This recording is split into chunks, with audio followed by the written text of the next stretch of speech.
친부모를 찾으러 한국에 온 미군 특수부대원 예린, 흥신소 함정에 빠져 납치를 당합니다. 지하실에서 만난 여성이 나는 당신의 어머니라고 주장하지만 과연 진실은 무엇일까요? 26년 만에 재회 뒤에 숨겨진 충격적인 비밀과 반전 이야기가 지금 시작됩니다. 그 전에 잠깐 구독과 좋아요 눌러주시면 큰 힘이 됩니다. 로스앤젤레스의 새벽 5시 미군 기지 훈련장에는 이미 예린의 발걸음 소리가 울려 퍼지고 있었습니다. 해병대 특수부대 소속인 그녀는 매일 이 시간이면 어김없이 체력 단련에 몰두했죠. 땀방울이 이마를 타고 흘러내려도 멈추지 않는 모습은 동료들 사이에서도 유명했습니다. 오늘도 일찍 나왔네, 예린. 동료 잭슨이 다가와 말을 걸었어요. 잠이 안 와서요. 예린은 간단히 대답하며 턱걸이를 이어갔습니다. 사실 불면증은 어제 오늘 일이 아니었어요. 26살이 된 지금까지도 그녀를 괴롭히는 건 바로 자신의 정체성에 대한 의문이었죠. 양부모님은 사랑으로 키워주셨지만 언제나 마음 한구석에는 채워지지 않는 공허함이 자리 잡고 있었습니다. 훈련을 마치고 숙소로 돌아온 예린은 책상 위에 놓인 한국어 교재를 바라봤어요. 지난 6개월간 틈틈이 공부해온 결과 이제 기본적인 회화는 가능한 수준이 되었습니다. 양어머니 메리가 예린의 한국 출생 증명서를 보여주며 했던 말이 떠올랐죠. 내가 원한다면 언제든 뿌리를 찾아보렴. 우린 내 편이야. 그날 밤 예린은 마침내 결심을 굳혔습니다. 휴가를 신청하고 한국으로 가기로 한 거죠. 양아버지 톰은 걱정스러운 표정을 지었지만 결국 딸의 뜻을 존중해 주었어요. 조심해서 다녀와라. 그리고 무슨 일이 있어도 우리가 내 진짜 가족이라는 걸 잊지 마. 톰의 말에 예린은 고개를 끄덕였습니다. 인천공항에 도착한 예린은 한국의 습한 공기를 깊게 들이마셨어요. 이상하게도 낯설면서도 친숙한 느낌이 들었죠. 공항에서 나와 택시를 타고 서울로 향하는 동안 창밖으로 보이는 풍경들이 새롭게 다가왔습니다. 호텔에 짐을 풀고 나서 예린은 미리 알아둔 흥신소에 전화를 걸었어요. 인터넷 검색으로 찾은 곳이었는데 삼성 흥신소라는 이름의 업체였죠. 네, 삼성 흥신소입니다. 굵직한 남성의 목소리가 들려왔어요. 안녕하세요. 친부모를 찾고 싶어서 연락드렸습니다. 아, 그러시군요. 직접 만나서 상담하는 게 좋겠는데 내일 오후 2시에 오실 수 있나요? 다음 날 예린은 약속 장소인 강남의 한 빌딩을 찾았습니다. 엘리베이터를 타고 10층에 내리니 삼성 흥신소라는 간판이 눈에 들어왔어요. 문을 열고 들어서자 중년의 남성이 반갑게 맞아주었습니다. 최동석입니다. 반갑습니다. 그는 악수를 청하며 미소를 지었어요. 예린은 자신의 상황을 자세히 설명했습니다. 한국에서 태어나 미국으로 입양되었고 이제 친부모를 찾고 싶다는 내용이었죠. 최동석은 고개를 끄덕이며 열심히 메모를 했어요. 충분히 가능한 일입니다. 다만 시간이 좀 걸릴 수 있어요. 우선 기본 조사부터 시작해보죠. 최동석의 눈빛에는 묘한 빛이 스쳤지만 예린은 그것을 알아차리지 못했습니다.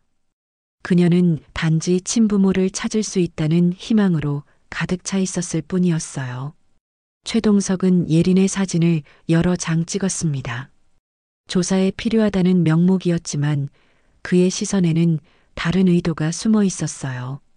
예린의 단정한 외모와 건강한 체격, 그리고 무엇보다 순진해 보이는 표정이 그의 계획에 딱 맞아떨어졌죠. 이 정도면 일주일 안에 소식을 들려드릴 수 있을 겁니다. 최동석은 자신만만하게 말했어요. 예린은 기대에 찬 마음으로 호텔로 돌아갔습니다. 그 후 며칠 동안 서울 곳곳을 돌아다니며 한국의 문화를 체험했어요. 경복궁을 구경하고 명동에서 쇼핑도 하고 한국 음식도 맛보았죠. 하지만 마음 한편으로는 흥신소에서 올 연락을 기다리는 조바심이 컸습니다. 사흘째 되는 날 밤 최동석에게서 전화가 왔어요. 좋은 소식이 있습니다. 친어머니로 추정되는 분을 찾았어요. 그의 목소리에는 흥분이 섞여 있었죠. 정말요? 어디에 계시는지. 예린의 목소리도 떨렸습니다. 내일 밤에 만날 수 있도록 주선했어요. 다만 조금 외진 곳인데 그분이 사람들 눈을 피하고 싶어 하시거든요. 최동석이 알려준 주소는 서울 외곽의 한적한 공장지대였어요. 예린은 의심스러웠지만 오랫동안 기다려온 만남이라는 생각에 마음을 달랬습니다. 다음 날 저녁 예린은 택시를 타고 약속 장소로 향했어요. 해가 지면서 주변은 점점 어두워졌고 인적이 드문 길이 계속되었죠. 택시기사도 불안한 듯 중얼거렸습니다. 아가씨, 이런 곳에 혼자 오시면 안 되는데. 괜찮아요. 금방 돌아갈 거예요. 예린은 짧게 대답했어요. 목적지에 도착하자 낡은 창고 건물이 보였습니다. 최동석이 건물 앞에서 기다리고 있었어요. 이쪽으로 오세요. 안에서 기다리고 계셔요. 그는 예린을 창고 안으로 안내했습니다.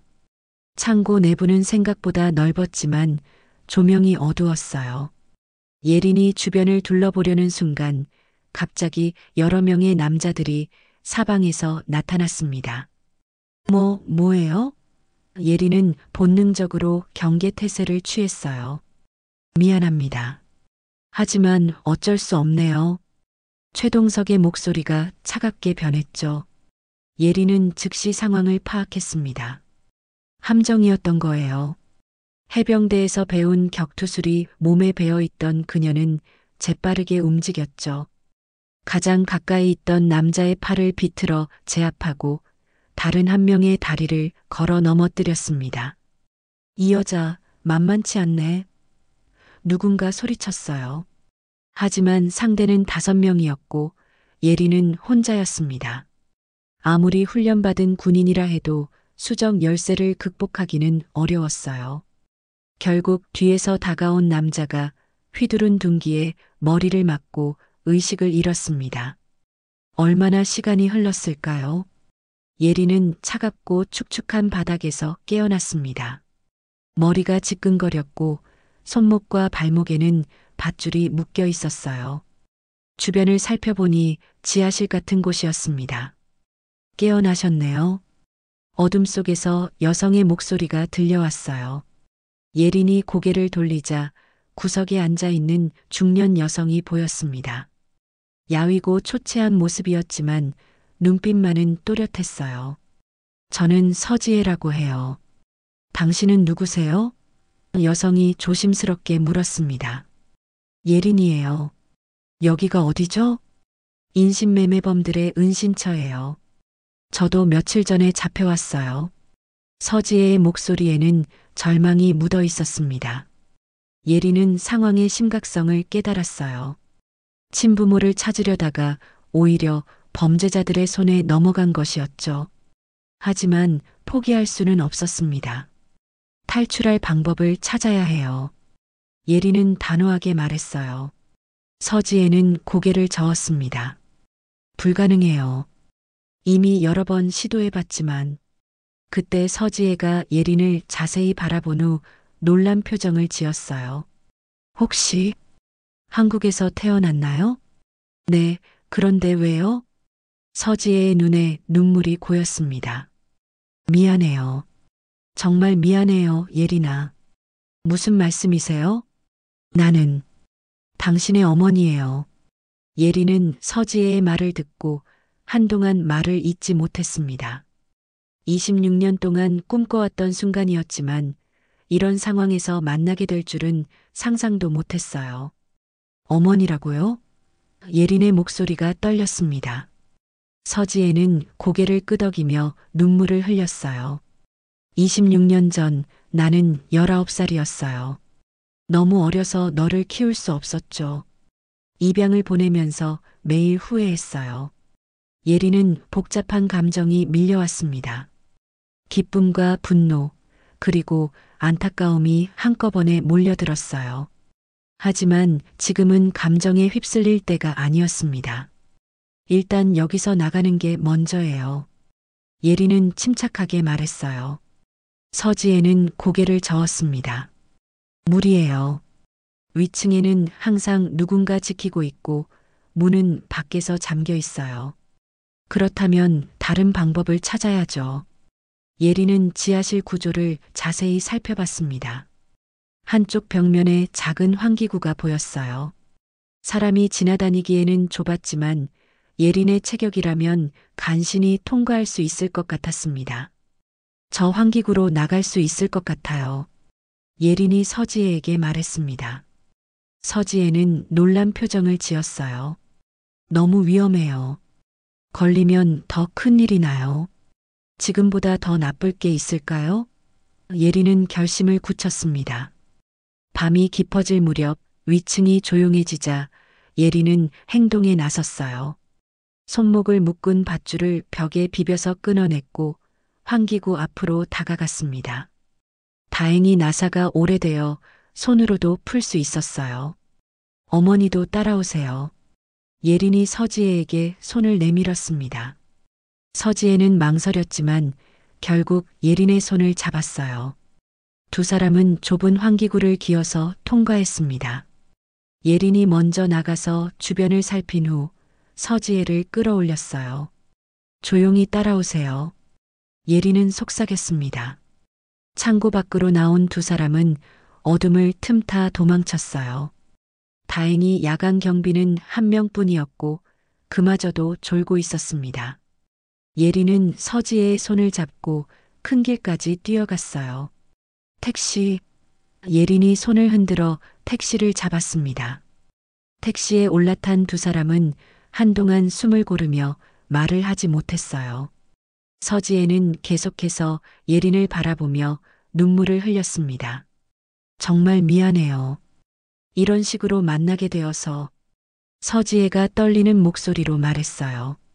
괜찮아요. 일단 안전한 곳으로 가요. 예린은 택시기사에게 시내 호텔로 가달라고 했습니다. 호텔에 도착한 후 예린은 서지혜를 자신의 방으로 데려갔어요. 서지혜는 오랜만에 따뜻한 물로 씻고 깨끗한 옷을 입었습니다.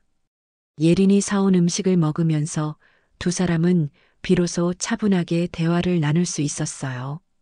어떻게 그런 곳에 갇히게 되셨어요? 예린이 물었습니다. 서지혜는 한숨을 쉬며 말했어요. 내가 어리석었어요. 돈이 급해서 좋지 않은 일에 손을 댔는데 결국 그들에게 이용당한 거예요. 좋지 않은 일이라면? 인신매매.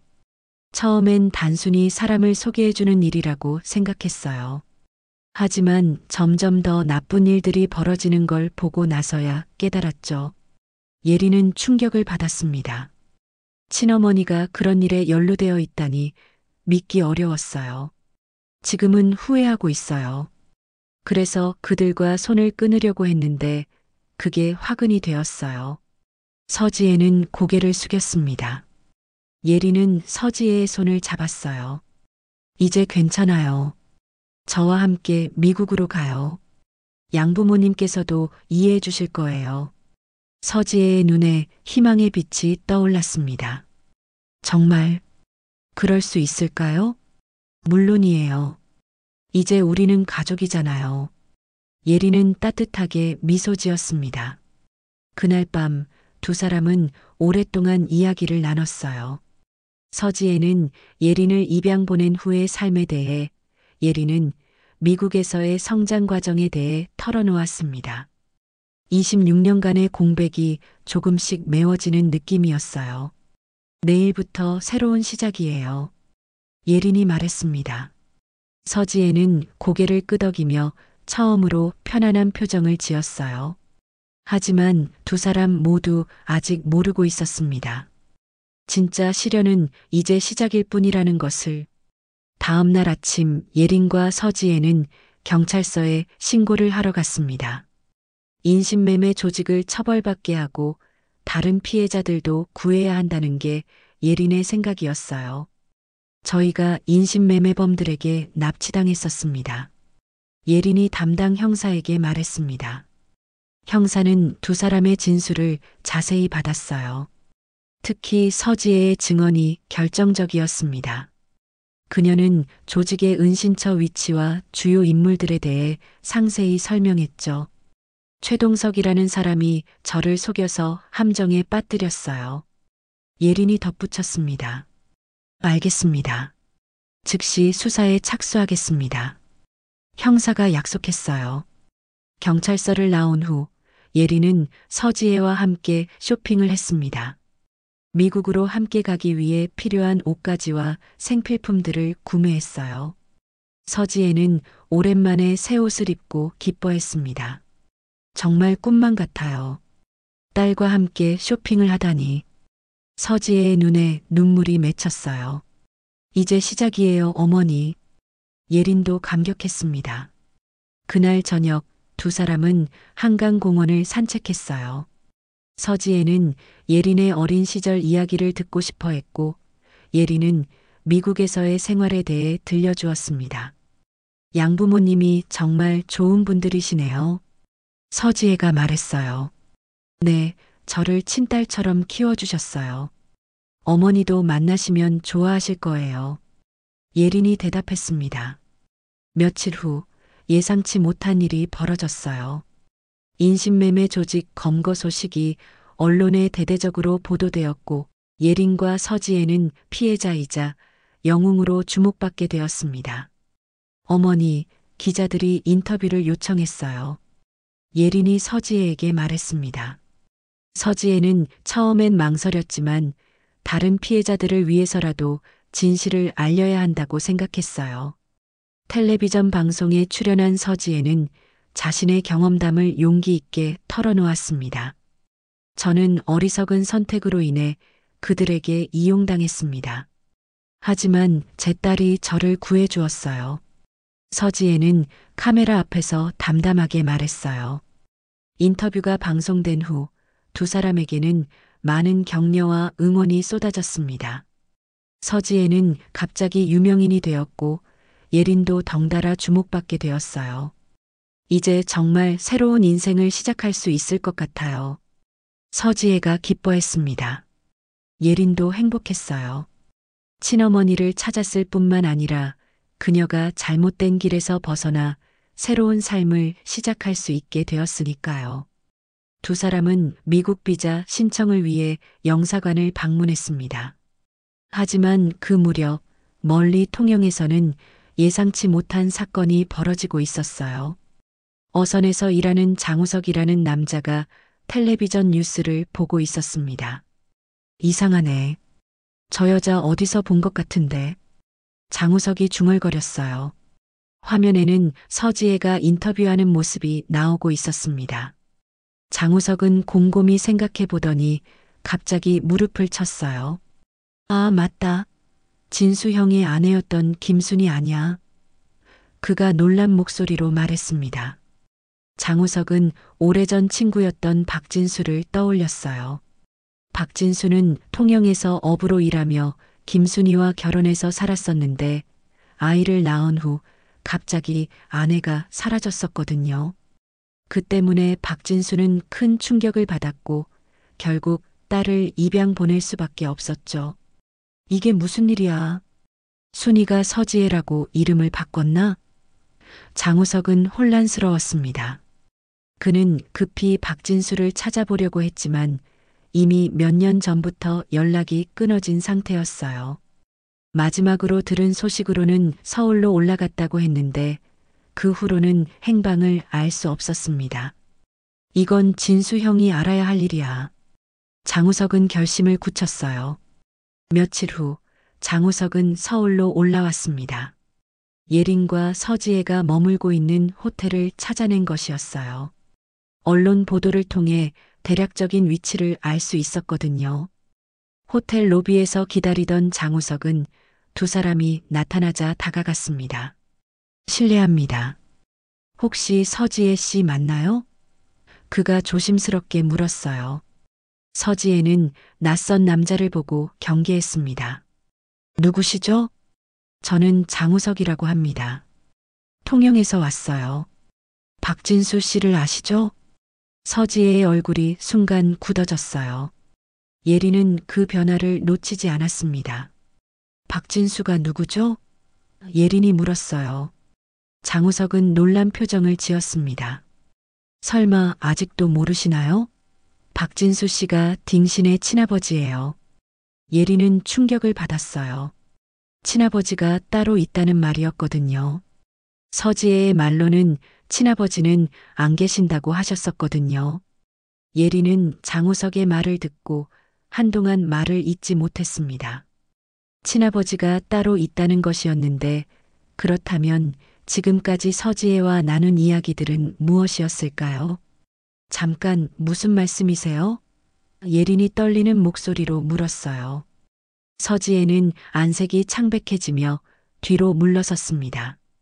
장우석? 당신이 왜 여기에? 순이야, 아니 서지혜라고 해야 하나? 진수 형한테 무슨 짓을 한 거야? 장우석의 목소리에 분노가 섞였어요.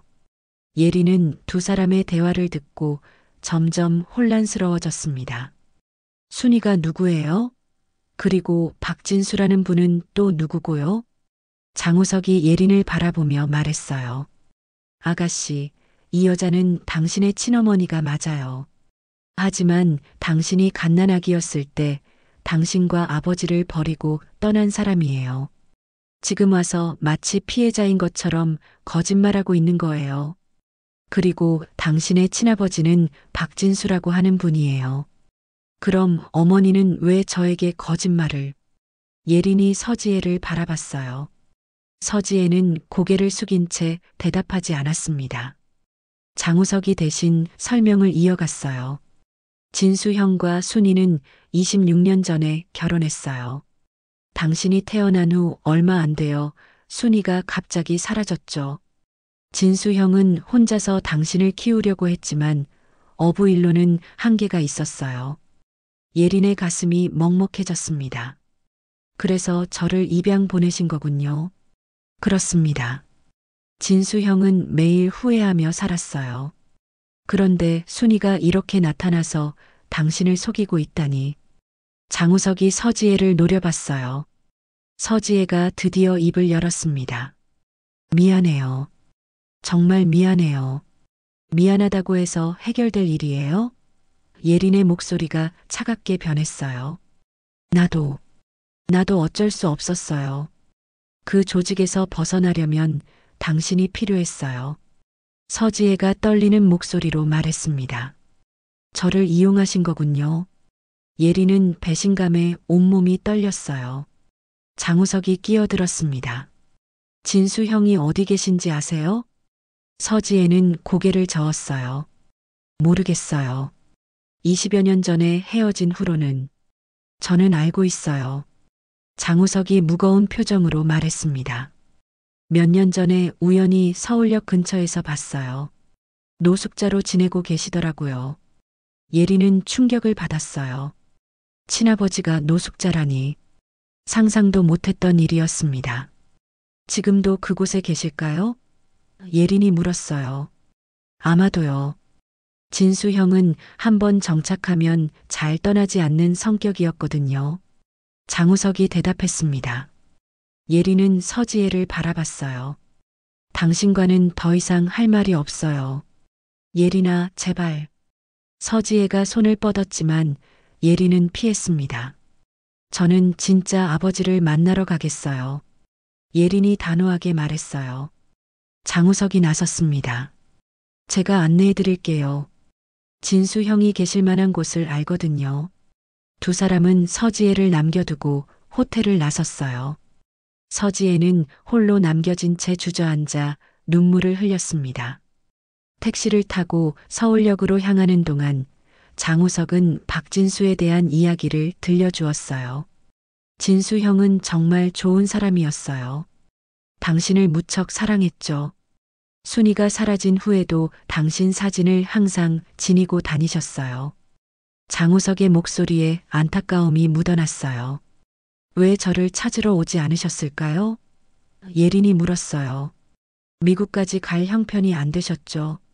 그리고 당신이 좋은 가정에서 잘 자라고 있다고 생각하셨을 거예요. 차라리 방해하지 않는 게 낫다고 여기셨을 수도 있고요. 예린의 마음이 복잡해졌습니다. 양부모님에 대한 고마움과 친아버지에 대한 미안함이 동시에 밀려왔어요. 서울역에 도착한 두 사람은 역 주변의 노숙자촌을 찾아다녔습니다. 몇 시간을 헤맨 끝에 드디어 한 모퉁이에서 박진수를 발견했어요. 한때 건장했을 체격은 이제 말라비틀어져 있었고 수염은 하얗게 새어 있었습니다. 하지만 장우석은 한눈에 알아봤어요. 진수 형? 장우석이 달려갔습니다. 박진수는 놀란 표정으로 장우석을 바라봤어요. 우석아? 너 왜 여기에? 형, 형의 딸이 왔어요. 장우석이 예린을 가리켰습니다. 박진수의 시선이 예린에게 향했어요. 그의 눈에서 눈물이 흘러내렸습니다. 예린아, 정말 예린이냐? 박진수의 목소리가 떨렸어요. 예린도 울음을 터뜨렸습니다. 아버지, 26년 만에 재회였어요. 서울역 한복판에서 아버지와 딸이 끌어안고 눈물을 흘리는 모습을 보며 지나가던 사람들도 감동을 받았습니다. 예린은 박진수를 붙잡고 한참을 울었습니다. 26년간 꿈꿔왔던 아버지와의 만남이었지만 그의 초라한 모습을 보니 마음이 아팠어요. 아버지, 왜 이렇게 지내셨어요? 예린이 떨리는 목소리로 물었습니다. 박진수는 딸의 얼굴을 자세히 바라보며 말했어요. 너를 입양 보낸 후로는 살 이유를 찾지 못했구나. 장우석이 옆에서 거들었습니다. 진수 형, 이제 딸을 다시 만났으니 새로 시작하세요. 박진수는 고개를 저었어요. 나 같은 사람이 무슨. 예린이는 좋은 곳에서 잘 자랐는데 내가 방해할 수는 없지. 아버지. 예린이 박진수의 손을 꽉 잡았습니다. 전 아버지가 필요해요. 제발 포기하지 마세요. 예린은 박진수를 근처 목욕탕으로 데려갔어요. 깨끗하게 씻고 새 옷을 입힌 후 식당에서 따뜻한 식사를 대접했습니다. 박진수는 오랜만에 제대로 된 음식을 먹으며 눈물을 흘렸어요. 정말 미안하다, 예린아. 아버지가 무능해서. 박진수가 고개를 숙였습니다. 아버지 잘못이 아니에요. 어머니가. 아니, 김순이가 떠난 게 잘못된 거죠. 예린이 위로했어요. 박진수는 과거 이야기를 천천히 들려주었습니다. 순이와의 만남, 결혼, 그리고 예린의 탄생까지 행복했던 시절의 기억들이었어요. 순이는 처음엔 좋은 아이였어. 하지만 점점 변해갔지. 돈에 대한 욕심이 커지더니 급기야 나쁜 사람들과 어울리기 시작했어. 박진수의 목소리에 슬픔이 묻어났어요. 그래서 저를 두고 떠나신 건가요? 예린이 물었습니다. 어느 날 갑자기 사라졌어. 아무 말도 없이. 너를 두고 말이야. 박진수는 주먹을 꽉 쥐었어요. 장우석이 덧붙였습니다. 그 후로 진수 형은 홀로 예린이를 키우려고 애썼어요. 하지만 어부 일만으로는 한계가 있었죠. 결국 너를 입양 보낼 수밖에 없었어. 그게 너에게 가장 좋은 길이라고 생각했거든. 박진수가 예린의 손을 잡았습니다. 예린은 아버지의 마음을 이해할 수 있었어요. 어려운 상황에서도 딸을 위해 최선의 선택을 했던 것이었죠. 입양 서류에는 누가 서명하셨어요? 예린이 궁금해했습니다. 물론 나지. 순이는 이미 사라진 후였으니까. 박진수가 대답했어요. 예린은 갑자기 뭔가 깨달았습니다. 서지혜가 자신을 친어머니라고 했을 때부터 이상했어요. 입양 서류를 확인해 봐야겠다고 생각했습니다. 아버지, 입양 기관에 가서 서류를 확인해 볼 수 있을까요? 예린이 제안했어요. 그래도 되나? 박진수가 걱정스러워했습니다. 당연하죠. 제 친부모 정보니까요. 예린이 확신에 찬 목소리로 말했어요. 다음 날 세 사람은 함께 입양기관을 방문했습니다. 담당자는 예린의 요청에 따라 오래된 서류를 찾아주었어요. 여기 있습니다. 26년 전 서류네요. 담당자가 파일을 내밀었습니다. 예린은 서류를 자세히 살펴봤어요. 친부란에는 박진수라고 명시되어 있었고 그의 서명도 있었습니다. 하지만 친모란은 비어 있었어요. 어머니 정보가 없네요? 예린이 담당자에게 물었습니다. 당시 상황을 보니 어머니가 행방불명 상태였다고 기록되어 있네요. 그래서 아버지 혼자 서명하신 것 같습니다. 담당자가 설명했어요. 예린은 이제 확신했습니다. 서지혜는 처음부터 자신을 속인 것이었어요. 친어머니라고 거짓말을 한 채로. 아버지가 제 유일한 친부모세요. 예린이 박진수를 바라보며 말했어요. 박진수의 눈에서 눈물이 흘렀습니다. 예린아, 정말 미안하다. 아버지, 이제 저와 함께 미국으로 가요. 양부모님께서도 아버지를 환영하실 거예요. 예린이 제안했습니다. 박진수는 망설였어요. 내가 가도 될까? 너에게 폐만 끼치는 건 아닐까? 절대 그렇지 않아요. 아버지는 제 가족이에요. 예린은 단호하게 말했습니다. 장우석도 거들었어요. 진수 형, 이제 딸과 함께 새로운 인생을 시작하세요. 그날 저녁 예린은 양부모님께 전화를 걸었습니다. 상황을 설명하고 아버지를 미국으로 모시고 가겠다고 말했어요. 물론이지, 예린아. 내 아버지는 우리 가족이야. 양아버지 톰의 따뜻한 목소리가 들려왔어요. 양어머니 메리도 전화를 받아 말했습니다. 빨리 아버지와 함께 돌아오렴. 우리가 정성껏 모실게. 예린은 감격했어요. 역시 양부모님은 진정한 가족이었습니다. 하지만 아직 해결해야 할 일이 남아 있었어요. 서지혜와의 문제였습니다. 그녀가 저지른 거짓말에 대해서는 반드시 책임을 져야 했어요. 아버지, 서지혜를 만나러 가요. 진실을 밝혀야 해요. 예린이 말했습니다. 박진수는 고개를 끄덕였어요. 그래야겠구나. 순이. 아니, 서지혜와는 끝을 내야지. 예린과 박진수, 그리고 장우석은 서지혜가 머물고 있는 호텔로 향했습니다. 엘리베이터 안에서 예린은 마음을 다잡았어요.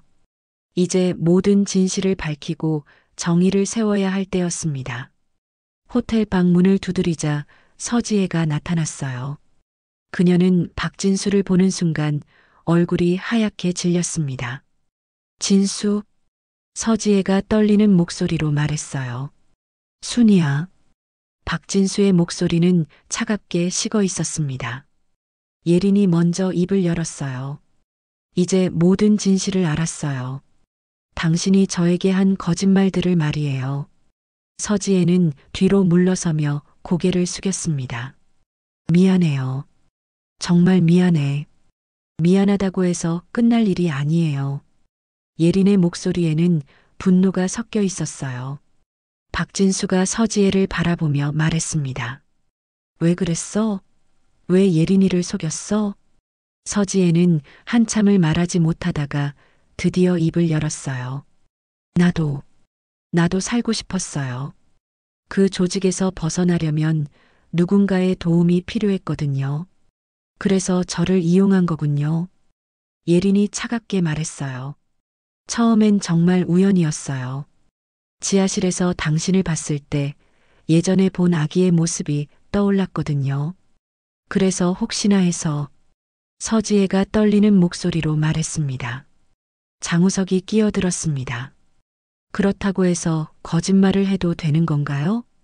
서지혜는 눈물을 흘리며 말했어요. 미국으로 가고 싶었어요. 새로운 삶을 시작하고 싶었고, 그래서 당신이 저를 친어머니라고 믿게 했어요. 믿을 수가 없어요. 예리는 고개를 저었습니다. 박진수가 서지혜에게 다가갔어요. 순이야, 너는 예린이가 갓난아기였을 때 우리를 떠났어. 그 후로 20여 년 동안 소식도 없었는데 이제 와서 어머니 행세를 하다니. 알아요. 내가 잘못했어요. 서지혜가 소리쳤습니다. 하지만 나도 살아야 했어요. 다른 방법도 있었을 텐데요. 예린이 냉정하게 말했어요. 그때 갑자기 호텔 방문이 열리며 경찰들이 들어왔습니다. 형사 한 명이 앞장서서 말했어요. 서지혜 씨 사기 혐의로 체포합니다. 서지혜는 놀란 표정을 지었어요. 무슨 말씀이세요? 당신이 거짓 신분으로 언론에 출연하고 예린 씨를 속인 것에 대해 고발이 들어왔습니다. 형사가 설명했어요. 예린이 고개를 끄덕였습니다. 제가 신고했어요. 더 이상 이런 거짓말이 계속되어서는 안 되거든요. 서지혜는 수갑을 채워지며 예린을 바라봤어요. 예린아, 정말 미안해. 이제 늦었어요. 예린은 돌아서서 더 이상 서지혜를 보지 않았습니다. 경찰이 서지혜를 데려간 후 방 안에는 침묵이 흘렀어요. 박진수가 먼저 입을 열었습니다. 예린아, 아버지도 미안하다. 순이 때문에 너에게 상처를 주게 되어서 아버지 잘못이 아니에요. 예린이 박진수의 손을 잡았어요. 오히려 아버지가 피해자세요. 장우석이 옆에서 말했습니다. 이제 진짜 가족이 함께하게 되었네요. 예린은 미소를 지었어요. 네, 이제 정말 새로운 시작이에요. 며칠 후 예린은 박진수의 미국 비자 신청을 도왔습니다. 양부모님의 초청장과 필요한 서류들을 준비하며 함께 미국으로 갈 날을 기다렸어요. 아버지, 미국 가는 게 무섭지 않으세요? 예린이 물었습니다. 무섭지. 하지만 너와 함께라면 어디든 갈 수 있어. 박진수가 딸의 손을 꽉 잡았어요. 공항에서 출발을 기다리며 박진수는 한국을 돌아봤습니다. 힘들고 아픈 기억들이 많은 곳이었지만 동시에 딸과 재회할 수 있게 해준 곳이기도 했어요. 후회하지 않으세요? 예린이 물었어요. 전혀. 이제 진짜 아버지 노릇을 해보고 싶어. 박진수가 환하게 웃었습니다. 비행기에 오른 두 사람은 새로운 삶을 향해 날아갔어요. 26년간의 공백을 메우고 진정한 가족이 되기 위한 여행이었습니다. 창밖으로 보이는 구름들처럼 이제 모든 것이 희망적으로 보였어요. 거짓과 속임수로 얼룩졌던 시간들은 이제 끝났고 진실과 사랑으로 가득한 새로운 시간이 시작되었습니다. 아버지, 우리 가족이 기다리고 있어요. 예린이 말했어요. 박진수는 고개를 끄덕이며 딸의 손을 꽉 잡았습니다. 이제 정말 집으로 가는 것이었어요. 로스앤젤레스 공항에 도착했을 때 양부모님인 톰과 메리가 마중 나와 있었습니다. 예린을 보자마자 달려와 안아주던 메리는 박진수를 보고 잠시 멈칫했어요. 하지만 곧 따뜻한 미소를 지으며 다가갔습니다. 아버님, 오신 걸 환영해요. 메리가 한국어로 인사했어요. 박진수는 깜짝 놀랐습니다. 한국말을 하시네요? 예린이가 한국에 간다고 했을 때부터 배우기 시작했어요. 아직 서툴지만요. 톰도 어색한 한국어로 말했어요. 예린은 감동했어요. 양부모님이 자신과 친아버지를 위해 이런 준비까지 해주었다니 믿기 어려웠습니다. 집으로 가는 차 안에서 메리는 박진수에게 말했어요. 아버님, 예린이 어릴 때부터 아버님 이야기를 많이 해주었어요. 언젠가 만날 수 있을 거라고 믿었거든요. 박진수의 눈에 눈물이 맺혔어요. 고맙습니다. 예린이를 이렇게 훌륭하게 키워주셔서. 예린이는 우리 모두의 딸이에요. 이제 아버님도 우리 가족이시고요. 톰이 백미러로 박진수를 바라보며 말했어요. 집에 도착하자 깜짝 놀랄 일이 기다리고 있었습니다. 거실에는 환영 파티 준비가 되어 있었고 한국 음식들이 식탁에 가득 놓여 있었어요. 이 모든 걸 언제 준비하셨어요? 예린이 놀라며 물었습니다. 내가 한국에 있는 동안 틈틈이 준비했지. 한국 음식점에서 배우기도 하고. 메리가 자랑스럽게 말했어요. 박진수는 김치찌개를 한 숟가락 떠서 맛보더니 눈을 크게 떴습니다. 정말 맛있어요. 고향 맛이에요. 정말요? 다행이네요. 메리가 기뻐했어요. 식사를 하며 네 사람은 서로의 이야기를 나누었습니다. 박진수는 예린의 어린 시절에 대해 궁금해했고 톰과 메리는 기꺼이 들려주었어요. 예린이는 5살 때부터 태권도를 배웠어요. 한국 문화를 잊지 않게 하려고 했거든요. 톰이 말했어요. 그래서 군대에서도 격투수를 잘했구나. 박진수가 자랑스러워했습니다. 메리가 사진첩을 가져왔어요. 아버님도 보세요. 예린이가 잘하는 모습이에요. 박진수는 사진첩을 넘기며 놓친 세월들을 되짚어 봤습니다. 딸의 첫걸음마 학교 입학식, 졸업식, 군대 입대식까지 모든 순간들이 담겨 있었어요. 고맙습니다. 정말 고맙습니다. 박진수가 고개를 숙였어요. 며칠 후 박진수는 새로운 환경에 적응하기 시작했습니다. 톰이 운영하는 목공소에서 일을 도와주기로 했어요. 한국에서 어부로 일하며 기른 손기술이 목공일에도 도움이 되었습니다. 아버님 솜씨가 정말 좋으시네요. 톰이 감탄했어요. 젊었을 때 배수리도 많이 했거든요. 박진수가 겸손하게 말했어요. 예리는 영어를 가르치며 박진수가 미국 생활에 적응하도록 도왔습니다. 저녁마다 함께 앉아서 영어 공부를 하는 시간이 두 사람에게는 소중했어요. 땡큐. 박진수가 어색하게 발음했어요. 아버지, 정말 잘하세요. 예린이 박수를 쳤습니다. 몇 달이 지나면서 네 사람의 가족은 더욱 단단해졌어요. 박진수는 매일 아침 일찍 일어나서 메리와 함께 아침 준비를 도왔고 저녁에는 톰과 함께 정원 가꾸기를 했습니다. 예리는 부대로 복귀했지만 주말마다 집에 와서 가족들과 시간을 보냈어요. 이제는 정말 완전한 가족이 된 느낌이었습니다. 어느 일요일 오후 네 사람은 뒷마당에서 바비큐 파티를 열었어요. 박진수가 직접 만든 나무 테이블 위에는 한국 음식과 미국 음식이 함께 놓여 있었습니다. 이제 정말 꿈만 같아요. 예린이 말했어요. 나도 그래. 이런 날이 올 줄 몰랐어. 박진수가 딸의 어깨에 손을 올렸어요. 메리가 카메라를 들고 말했습니다. 가족 사진 찍어요. 네 사람은 서로 어깨를 감싸고 카메라 앞에 섰어요. 메리가 타이머를 맞추고 뛰어와서 자리를 잡았습니다. 하나, 둘, 셋. 찰칵. 사진 속에는 진정한 가족의 모습이 담겼어요. 혈연으로 이어진 아버지와 딸, 그리고 사랑으로 이어진 양부모까지. 네 사람 모두의 얼굴에는 행복한 미소가 번져 있었습니다. 그날 밤 예리는 침대에 누워 천장을 바라보며 생각했어요. 친부모를 찾으러 떠났던 여행은 많은 상처와 아픔을 가져다 주었지만 결국 진정한 가족의 의미를 깨닫게 해주었습니다. 혈연만이 가족이 아니라는 것, 사랑과 신뢰가 진짜 가족을 만든다는 것을 배웠어요. 그리고 무엇보다도 용서와 희망이 있는 곳에 진정한 평화가 찾아온다는 것을 알게 되었습니다. 창밖으로 보이는 달빛 아래에서 예리는 조용히 기도했어요.